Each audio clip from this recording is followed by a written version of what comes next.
Let's get on to some of the news from across the past few days in the Championship, Justin. And Chris Wilder has returned to Sheffield United. It's been confirmed. He signed a 2-year deal just 114 days after leaving. It's following the sacking of Ruben Sayers on Sunday. Speaking to the media following his return, he said if it was any other club, he would have said no. He just loves the blooming Blades, Justin. He bleeds Sheffield United. I think in any circumstance he would do anything for the club. Yeah, I mean, it's somewhat inspiring, isn't it, to have someone like that associated with your football club? It really, really is. I think it's a rare thing in football.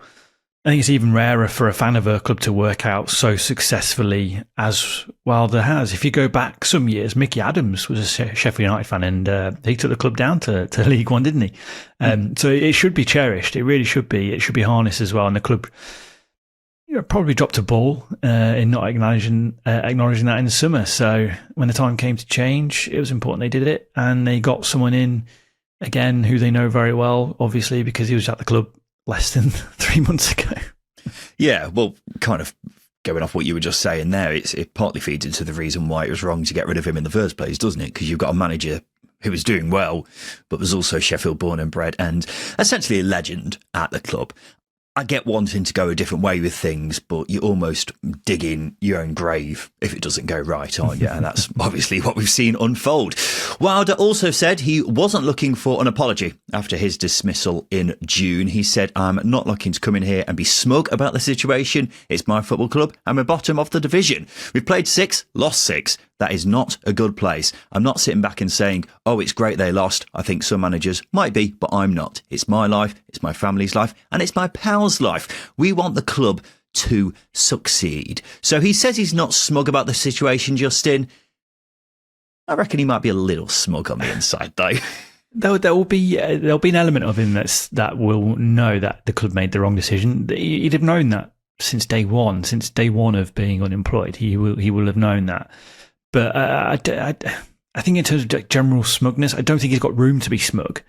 I do think everything he said in his presser, by the way, was brilliant. It was an hour long. It's worth mentioning. But everything he told me in his presser, it just spoke about the importance. He's very keen to get going, and he will know the club dropped a bollock. Like I said, he would have known that on day one. He'll be aware of it. But as I say, I don't think he's got time to be smug. I think he's got room to be smug, because what if Sheffield United lose the next 6 games under him? So yeah, I don't think he's got time. I know it's a very what if scenario, but if he can't pick the players up, then maybe that Chris Wilder magic doesn't quite exist to the point that we're thinking.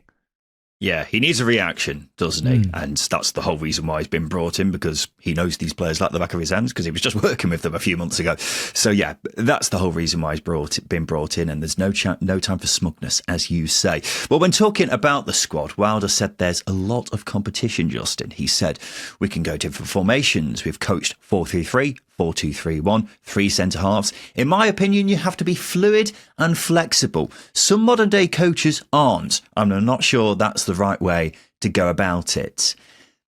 Maybe a slight little dig there at Mr. Sayers. So, as I say, it might be a little bit smug, Justin. I think this is where there is room to be smug, because Chris Wilder's got the experience over Ruben Sayers, hasn't he? I don't think it's a dig. Oh, yeah, it does actually sound like a dig, doesn't it? Yeah. When you take it out of context.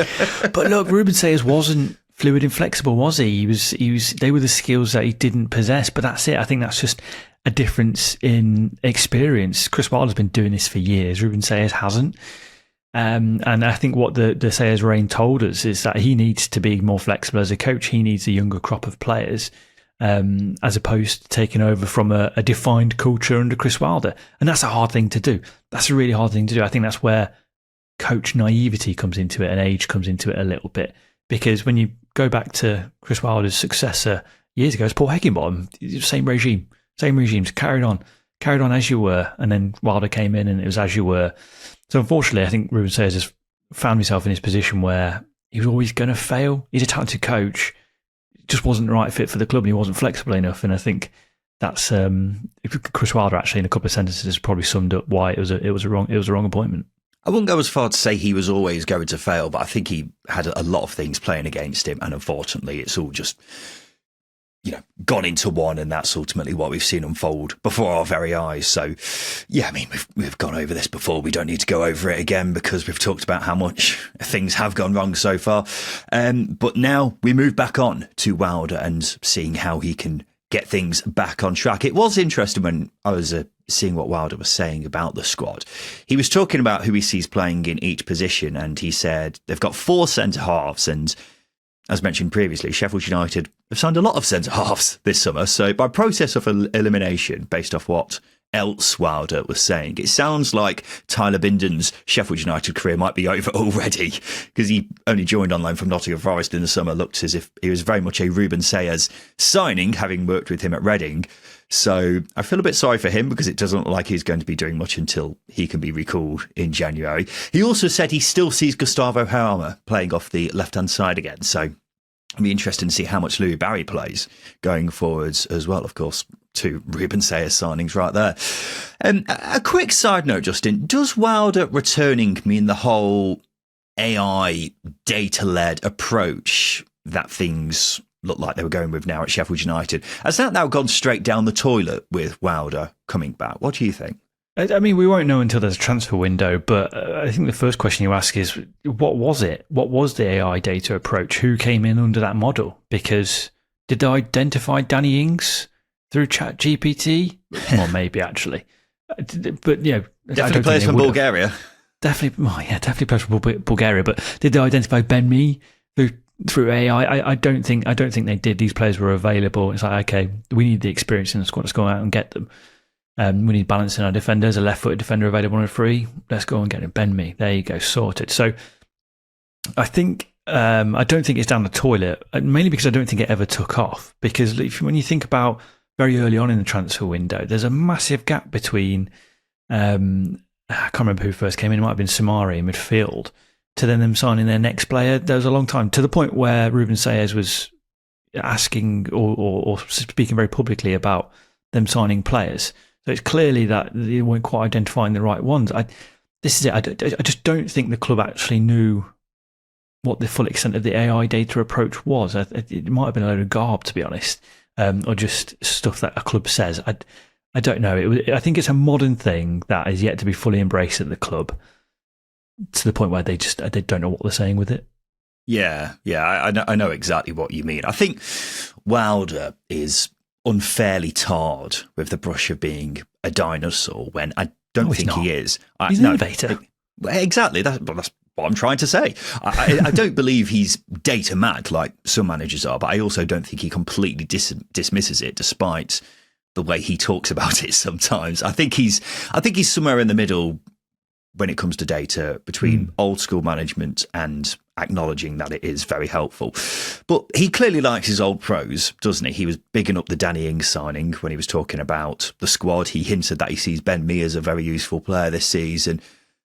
They're very Chris Wilder signings, aren't they? But I don't think he's going to completely throw his toys out the pram if they have Siri making a few signings here and there, because I don't think he's completely against all that. I think he is willing to adapt, despite how he is sometimes typecast. There was a video put out by Sheffield United's social media team in the past few days, Justin, of him saying hello again to some of his players. Sidney Peck and Tyrese Campbell in particular looked bloody delighted, didn't they? Oh, the smile on Sidney Peck's face and the warmth of the hug with Tyrese Campbell genuinely warmed my heart. Like, that was such a nice thing to see. But I think this does highlight the aura, and I do genuinely say this, the aura that Chris Wilder has at Bramall Lane. His ability as well to cultivate a strong dressing room, I think, needs to be pointed out here. A dressing room of confidence, accountability, and one that's going to take responsibility as well. It's why he dressed the players on the pitch against Plymouth, rightly or wrongly. He wants accountability in his dressing room. And that ultimately creates an atmosphere that makes you run harder, work harder, and play for the badge. And I think just those two smiles from Sidney Peck and Tyrese Campbell told you that they are going to run through anything to get 3 points for Chris Wilder at Sheffield United. Well, he's played such a big part in their careers, hasn't he? Particularly Tyrese Campbell, whose career wasn't going anywhere anytime fast before he moved to moved to Bramall Lane under Wilder. So, yeah, it was really nice to see his big smiling grin. I will point out, not every player looked absolutely chuffed to see him again. Femi Siriki, in particular, the young right back. I don't know if it's just his personality, but he was like, "Oh, you're back, are you?" in the video, which I never left. I saw. Yeah, exactly. But those two in particular looked really, really happy, and that's always good to see. Now it feels like a good opportunity, Justin, to point everyone in the direction of the latest video on the Second Tier YouTube channel. I've analysed Sheffield United's summer from hell. I've explained where it's gone wrong under Ruben Sayers and the club in general, and looked at whether Chris Wilder's return will improve their fortunes. That's available to view right now. Also, just going to give myself a big pat on the back for the choice of song in that vid, because not only is it an absolute banger, but the lyrics are just so spot on for Sheffield United's current position. If that's not a teaser for the video itself, then I don't know what is. Let's move on though, Justin, because reports say Jack Rudoni is close to signing a new bumper contract at Coventry City. TalkSport say the midfielder is set to put pen to paper on a new and improved deal. The 24-year-old has been linked with several Premier League clubs and was also the subject of a failed bid from Southampton in the summer. Great news for the Sky Blues, Justin. Yeah, can we talk about ambition for a moment here?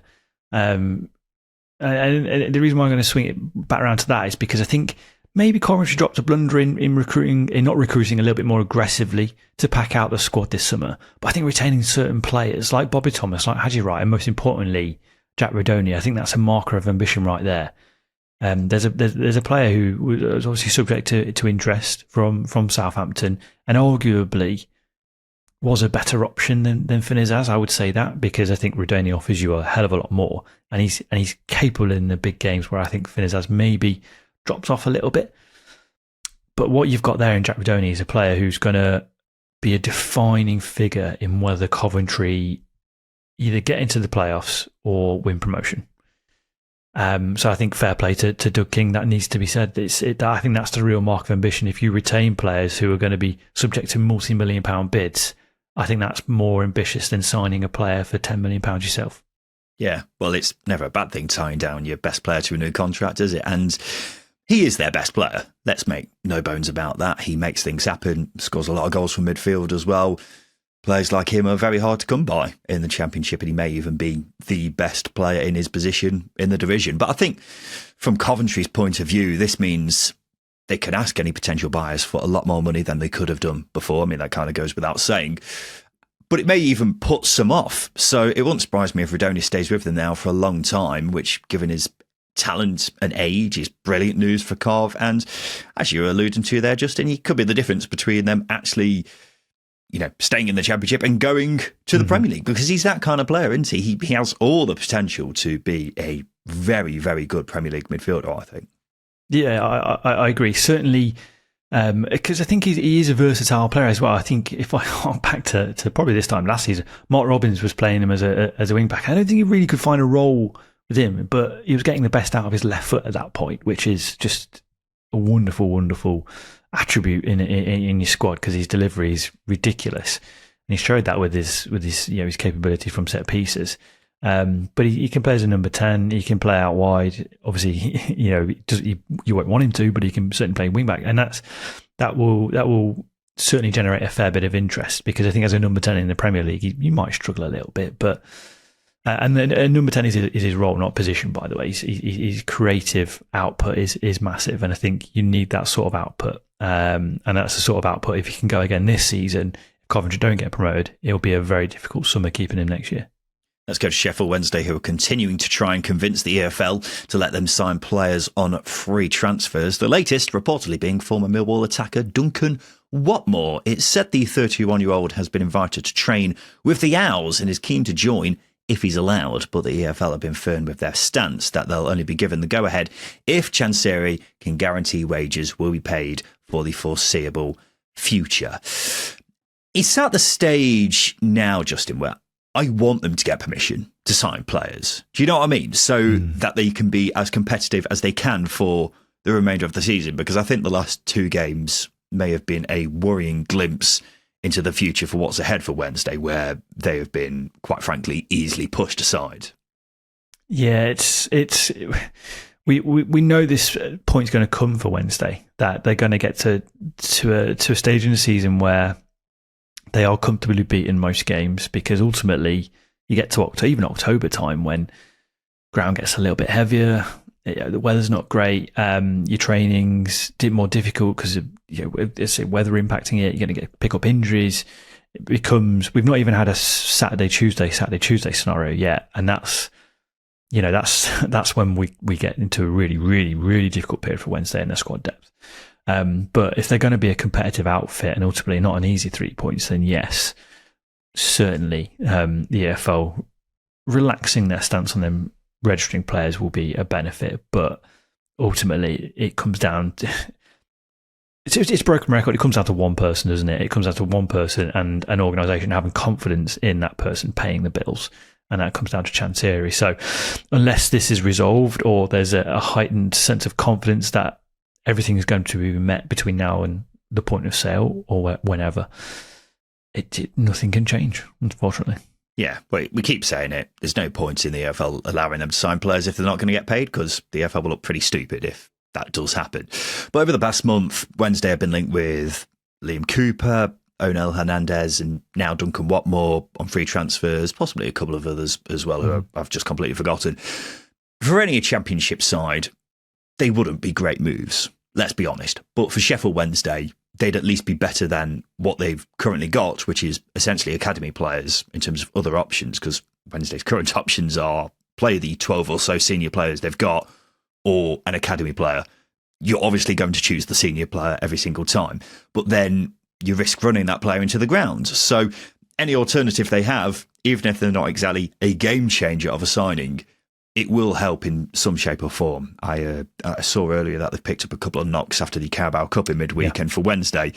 That's a bigger deal than it is for any other team. Speaking of which, Wednesday are now out of the Carabao Cup after losing to Grimsby. They've had a pretty remarkable run where they've beaten Bolton and Leeds, considering it's basically their under-23s team playing those games. It's pretty impressive. Protests continued at the Grimsby game, many fans boycotting it. There was an attendance of just over 9,000. There were twice as many Grimsby fans there as there were Wednesday fans. So with that being said, do you think we'll see a full-scale boycott of a league game at some point, Justin? I'm seeing some Wednesday fans saying that's got to be the next step now. It will certainly send a significant message to every single stakeholder involved in the survival of Sheffield Wednesday. I think if fans, they're not turning up because they're turned away by the club, apathetic, they hate the club, which can happen in a lot of cases of underperforming. Attendances can dwindle over years, but they're doing it because they want their owner out. It's as simple as that. And I think that's the biggest statement of all, is boycotting every single game. I get that it'll be a very difficult thing for certain fans to do, because ultimately going to football on a Saturday afternoon, win or lose, is your big break from the stress of life, if you like. But ultimately, the survival of Sheffield Wednesday is imperative, and I think a full-scale boycott, whilst you want to avoid it, that will send the biggest message. Justin, let's have a quick break. After that, we'll talk about former Championship players who have gone on to have much better careers than we expected.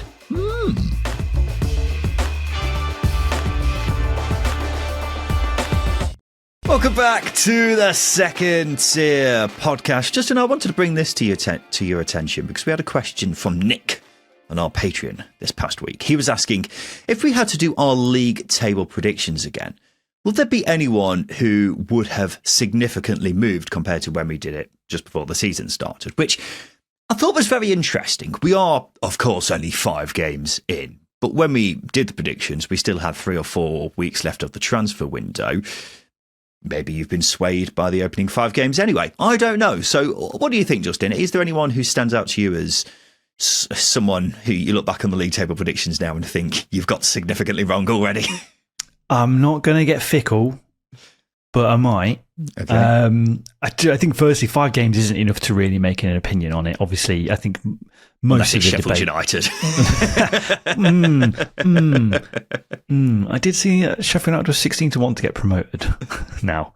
Okay, fair enough. So, I mean, we had them 3rd, which is already feeling like a bit of a stretch, isn't it? Right, I'm going to make this point now. I'm going to make this point now. I am more confident with Chris Wilder in that they'll get promoted than I have been over the course of the summer. Okay, fine. Yeah.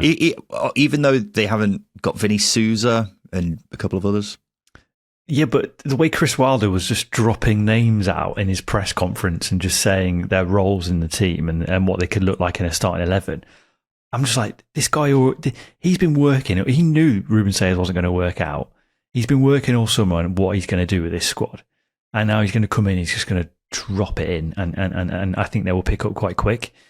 So even without Vinny Souza, I think with Chris Wilder, just knowing players' strengths and what they can do and achieve, and also the intangibles, the extra 10% he gets out of them, I think that will push him up the table. I think automatics will be a stretch because we know how rare it is for teams to get promoted having sat bottom after 5 or 6 games. We know that, but...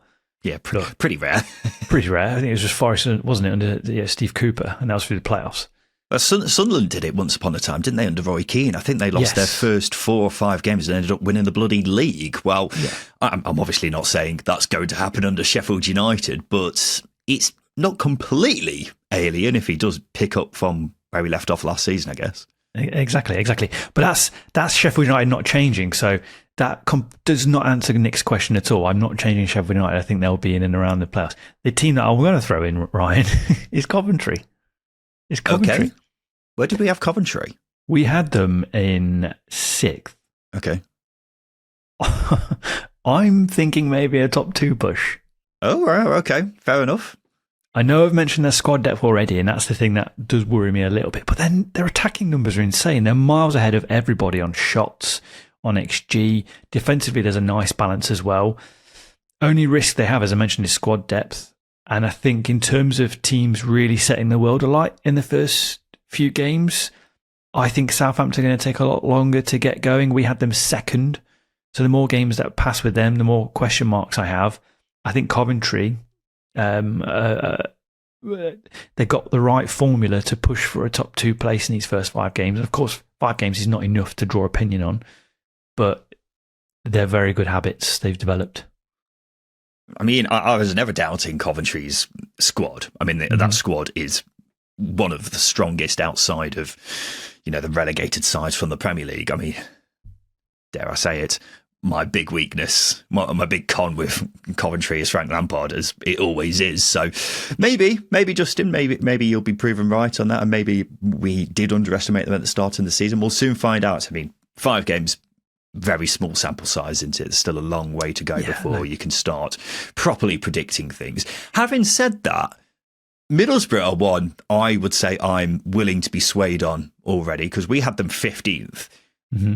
It's not just because they've had a good start, though. It's because with Rob Edwards, it felt like it was either going to go one or 2 ways after how disastrous last season was with Luton. When we did the predictions, I was feeling like it was more likely to go badly than well because there were some gaps in the squad.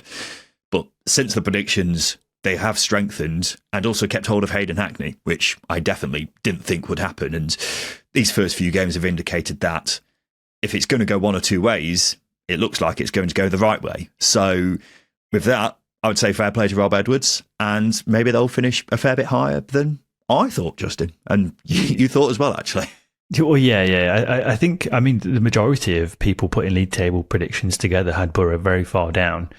I wasn't seeing anyone particularly expecting them to do what they've done over the past few seasons anyway, was there? Yeah, exactly. And I think with Rob Edwards, you are right in saying that if it was only going to go one of 2 ways, really well or really poor. The first 5 games it's gone really well. I think for them to finish higher than 15th is probably a much more likely scenario now. But with Middlesbrough, they've created, I wouldn't say they've created an expectation, but you sort of know what you're getting at the moment. They are defensively a lot better off, which is going to stand good stead when you get to your March, April time of year, because you're not conceding as many goals, therefore you're not going to lose as many games. But it's just whether or not chance creation can become higher. I think that's the one drawback I have in their first few games of the season is they're not posted Michael Carrick numbers, have they? Which isn't a criticism because there's a better balance about this team, but maybe that's one thing that's pushing me a little bit further back to having them in a new top 6, if you like, but certainly higher than 15th than we originally predicted, yeah. Yeah, it definitely looks that way, doesn't it? I'd give a shout for West Brom as well. We just had a few concerns about Ryan Mason, didn't we, at the start of the season? But so far, he's done really, really well. You've got something to say, Justin? Wrexham bottom three? Come on now. Let's not be silly. While we're talking about potential relegation, one team I wanted to give a mention for, and not necessarily finishing miles away from where we predicted them to finish, Justin, because I think we actually had them to finish 19th. But I think Blackburn are worthy of a shout, because if I knew how their squad would be looking at the end of the transfer window when we did our predictions, I may very well have put them even in my bottom three. We spoke about it during our episode where we picked the winners and losers of the transfer window, and Blackburn definitely were one which we were concerned about. But after we did our predictions, they lost Callum Britton, one of the best right backs in the league, Dom High, and one of the most consistent centre backs in the league, and their captain, Lewis Travis. And they've been replaced by friend of the show, Ryan Hildred, texted me after that episode. He's a big Blackburn fan. He was saying he's been calling them Rudy's Randoms, named after Rudy Gestead, who's obviously the head of football at Blackburn now. So while not a huge mover in terms of positions, Blackburn would be one I'd be considering moving downwards, even though they've started the season okay. Yeah, Blackburn are the big concern, because obviously when we talked about their transfer window, you mentioned not too hot on it. But there's so much uncertainty with them that I think we predicted them 19th originally, above Stoke, no less, who are doing very well in the table at the moment. But with Rovers, it's just a case of how are their players going to settle in? Are the players they signed actually any good? Is Rudy Gestead actually a capable recruiter? There's so many question marks because, the outgoings, they lost so much championship experience that when it does get to your Saturday, Tuesdays, your mid-Octobers, your Novembers, things get harder. Do you need your Lewis Travises? Do you need your Danny Barts to become that leadership in the squad to bring them all together? I think you do, and that's what they are currently missing. So how the new players are going to settle in and become a new dressing room, that's the main concern. It could go well, it could go really poorly. It's just too much uncertainty for me. Yeah, I would agree. And one final thing I would say is, Justin 5 and 10, name 5 female singers. Shit the bed, Ryan. Come on. Shakira, Beyonce, Britney Spears, Avril Lavigne. Oh, Little Mix. Oh, you were so close. I mean, you could have named any female singer from the past 100 years or so. No shit. Yeah, I just... Where Avril Lavigne's come from, I have no idea. I've been listening to her first album. It's a really good album. It's a really good album. Yeah. What's it called? Is it I'm With You? That's an absolute banger, that one is. Nonetheless, you could have... Sabrina Carpenter? Get with the times, man. Don't know. What about Charlie XCX or Chapel Rowan? Yeah, Chapel Rowan covered Barracuda recently. It was really cool. Charlie XCX, I couldn't name. So I don't even know what she looks like. Taylor Swift? Oh, shit, yeah. She's Taylor quite big. Swift's a pretty obvious one, isn't it? But Shakira and Avril Lavigne I just named everyone from the early 2000s, and that's where I am, ladies and gentlemen. That's my generation. But the fact they're the first 5 female singers that come out of your mouth is pretty interesting, considering you could have said literally anyone. Let's get back on track, though, Justin, because on Tuesday night, I was watching the Champions League highlights and was somewhat surprised to see Lloyd Kelly scoring a 96th minute equaliser for Juventus against Borussia Dortmund.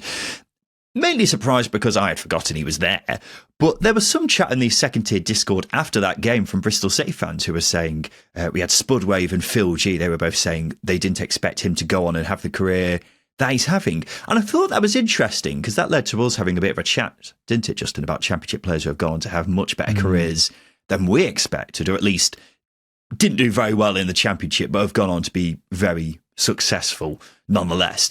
And then we thought, why not talk about it on the show? So go on, Justin. Who's someone who comes to mind in that regard? Kick us off. I've got 4 names. So this could be another half an hour. Not all in podcast. one go, please. Just give us one to start off. Don't worry. Harry Kane, Ryan. Yeah, I was going to say Harry Kane was the one I was going to round things off with because he is the ultimate example, really, isn't he? Mm-hmm.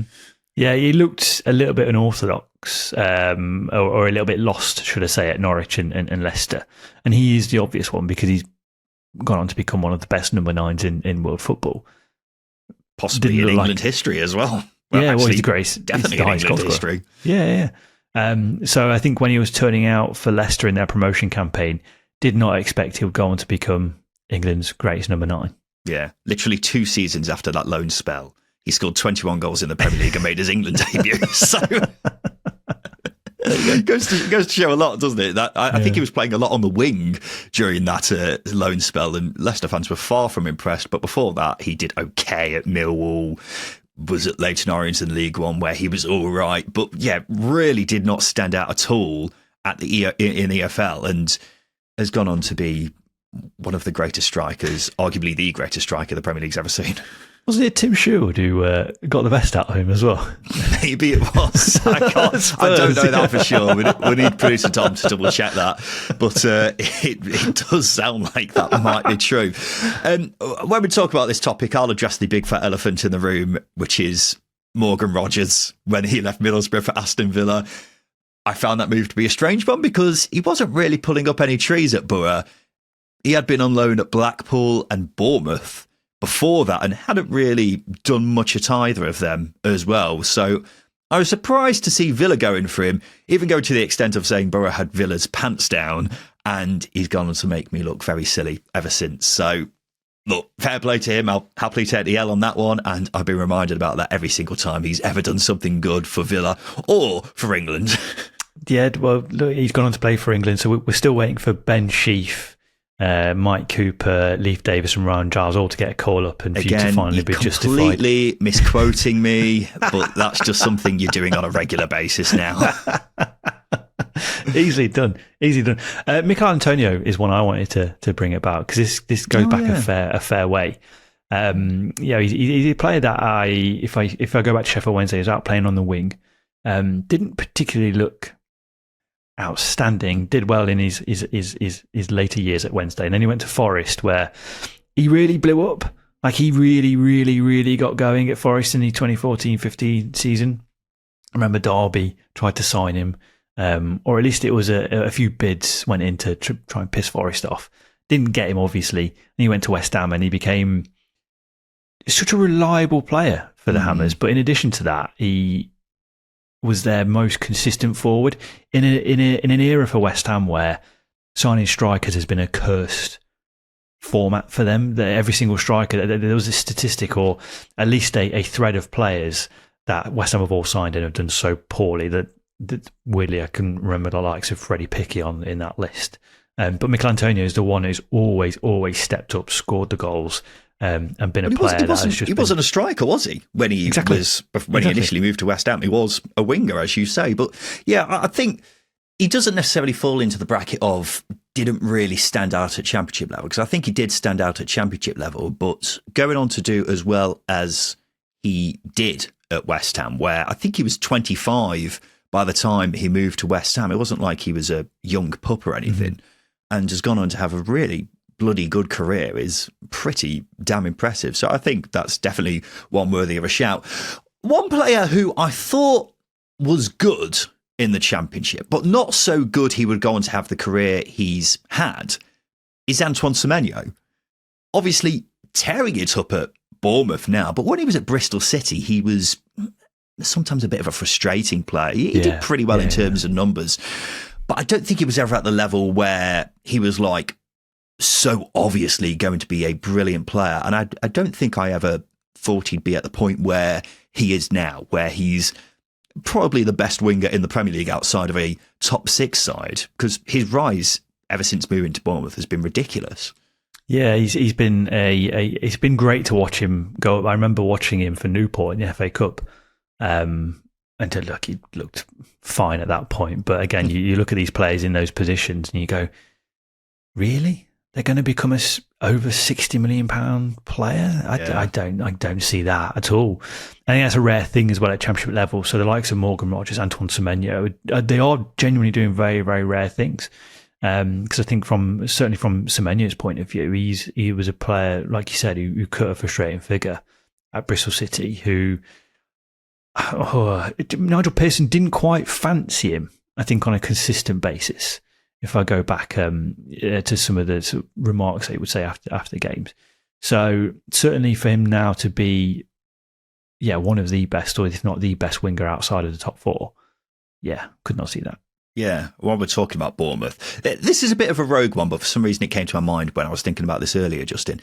Adam Smith at Bournemouth didn't really do anything at all in the Championship, with several loan spells, and even when Bournemouth first got promoted, he barely played for them.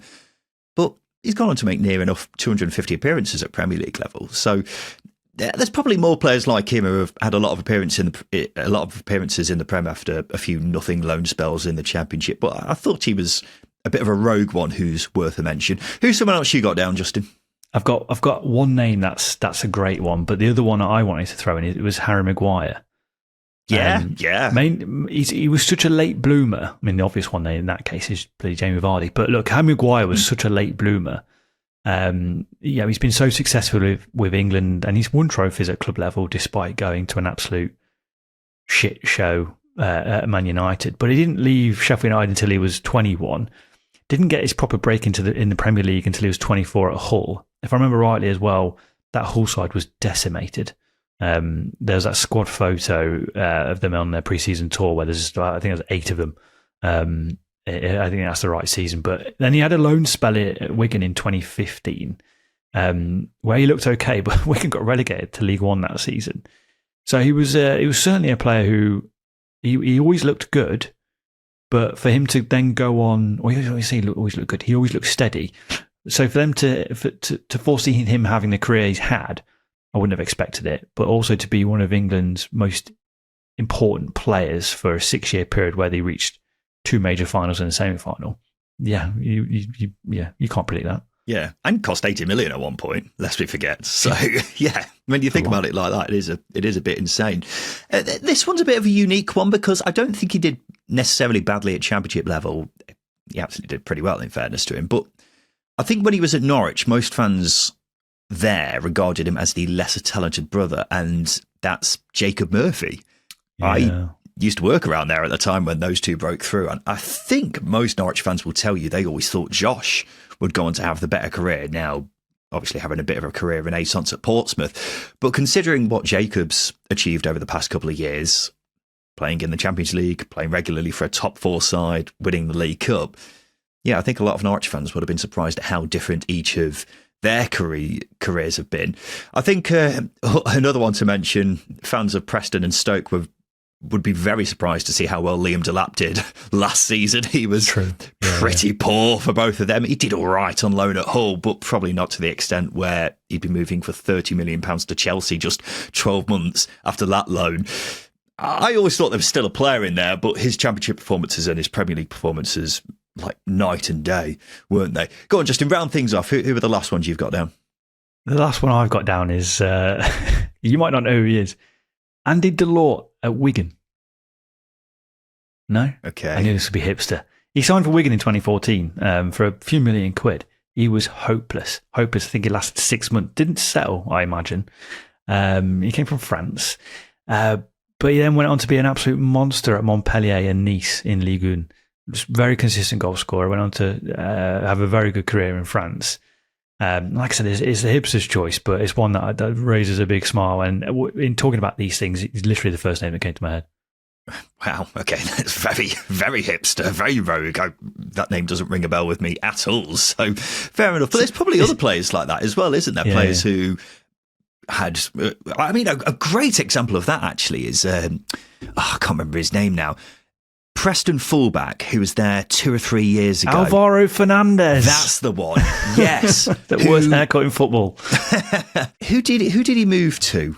Not too long ago. I think he moved to... It wasn't Valencia, was it? Someone for a lot of money. Real Madrid. He's at fucking Real Madrid now. He just played for them in the Champions League. It's because he's changed his name, because his name was Alvaro Fernandez, and now he's Alvaro Carreras, which is really confusing. So I completely forgot it's the same guy. But yeah, he's just moved to Real Madrid for €50 million after a spell at Preston where he did pretty well, but you never looked at him and thought, yeah, he'd be playing for Real Madrid and moving for that much money in a few years' time. Let me just double check. He played against Marseille. Yeah, he literally played on Tuesday night. Yeah.